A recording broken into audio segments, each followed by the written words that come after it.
Hi, it's Joe from Stratus, and I'm here to talk you through a potential alternative way in which you can evaluate the right business school for you. In my early days of being an admissions counselor, some admitted students would ask me, of the schools to which they were accepted, which is the one they should go to. They would list the rankings of the schools and maybe a few stats about MBA salaries or employment statistics. I would remind them that while these stats are no doubt important, and they also are not the end-all be-all. When I was going through the application process myself, my favorite interview was with the admissions committee member at UNC Keenan Flagler. And he told me during the course of these 2 years, you're going to have people doing things to you that you're not going to like. So you better make sure that you like the people doing these things to you. Now, of course, he didn't mean that there's going to be anything unethical or torturous or anything like that. Really what his point was is that this is going to be a rigorous 2 years academically, no matter which school you go to. So you better make sure you're going to the right place for a cultural fit and that you are also picking the environment in which you can thrive the best. So it is with that advice that I invite you to look beyond the rankings. The size of MBA cohorts at various schools can vary greatly, and this can have a tremendous impact on each school's culture and your day-to-day experience. Harvard Business School and Wharton typically have the largest class sizes among the top business schools. The HBS class of 2026 consists of 930 students, which is typical for Harvard, while Wharton's class of 2026 includes 874 students. On the other end of the spectrum, Dartmouth Tuck has only 296 students in its class of 2026. Berkeley Haas has 244, and Yale SOM has 347. When I was at SOM, we were only at 250 students in my class, and at that point in time, we were the largest class in the school's history. So we're growing, but still small. And class size can have a huge impact on culture. Programs with small cohorts, often tight-knit, you are likely to get to know all of your classmates and run into the same people repeatedly in various classes and clubs and other activities around campus. With larger programs, you are more likely to find more people who are like you in terms of personality and background. Even niche clubs may have many members. Many of the larger programs break classes into smaller groups, such as Wharton's cluster and cohort system, as they strive to provide some of the same benefits of a smaller program with a larger one. Therefore, you are likely to know your smaller group very well, but there may be many people in your class who you never meet. And larger class sizes can also mean larger alumni networks. HBS touts its massive and very active alumni network with 90,662 alumni living in 173 countries and 104 alumni clubs in 51 countries. Schools with smaller class sizes and smaller resulting alumni networks often claim to have tighter-knit alumni who may be more responsive or helpful.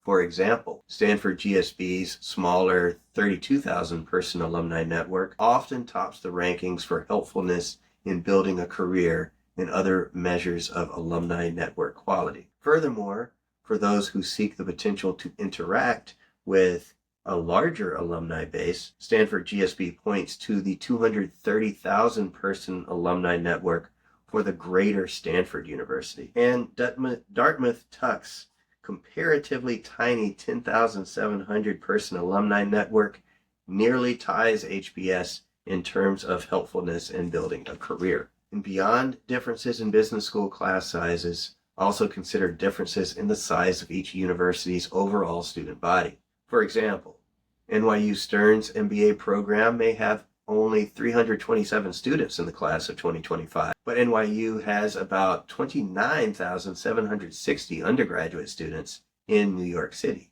Neighboring Columbia Business School has a much bigger MBA cohort with 900 students in its class of 2026, but a much smaller overall university with only around 9,704 undergraduates. These differences can greatly impact the feel of the school and your overall experience, as well as the availability of the alumni. And consider that Michigan Ross has only 396 students in the class of 2026, But once they graduate, they are a part of the much larger 668,000 person alumni network for Michigan University, which is one of the largest alumni networks in the world. There are other differences among MBA programs that will impact your overall experience. Is the business school's campus standalone, or is it integrated into the university, or even into its surrounding community or city? Is the school in an urban or suburban setting? Although Northwestern Kellogg and Chicago Booth are both situated in the Chicago area, their locations are very different. Chicago Booth is in an urban setting, blocks from museums and a lakefront beach, with students living off campus in various neighborhoods throughout Chicago, often some distance from campus. Kellogg, on the other hand, is in suburban Evanston, where most of the students live just within walking distance or biking distance. And so this kind of closeness and difference in setting can really affect the type of experience you're going to have over the course of these 2 years. And there are miscellaneous items you want to take a look at as well. Are you a sports fan who wants a major college athletic experience? In that case, going to a business school that's a member of one of the Power Four conferences might be up your alley. Let's go Duke. Or perhaps you're more interested in the arts and you want a school that provides opportunities like shows at the Yale Repertory Theater for Yale SOM students, or Royce Hall for UCLA Anderson students. Do you want an outdoors environment for weekend hiking activities, an urban setting with diverse dining options, or a place with enough job opportunities for your partner? And you also want to take a look at the various partner resources at the schools too. These are all elements that are important to your decision-making process. Unlike rankings, these differences in size and location do not mean that some schools are inherently better than others. However, they do mean that some MBA programs are best suited to you. So now is the time to do the introspective work necessary to understand what type of business school environment is best for you. Research the schools. Attend information sessions, either in person or virtually. For me, it became as simple as feeling at home when I sat in on a class when I went for my interview at SOM. So, what is that element that is going to make a particular school feel like home to you? Thank you for your time.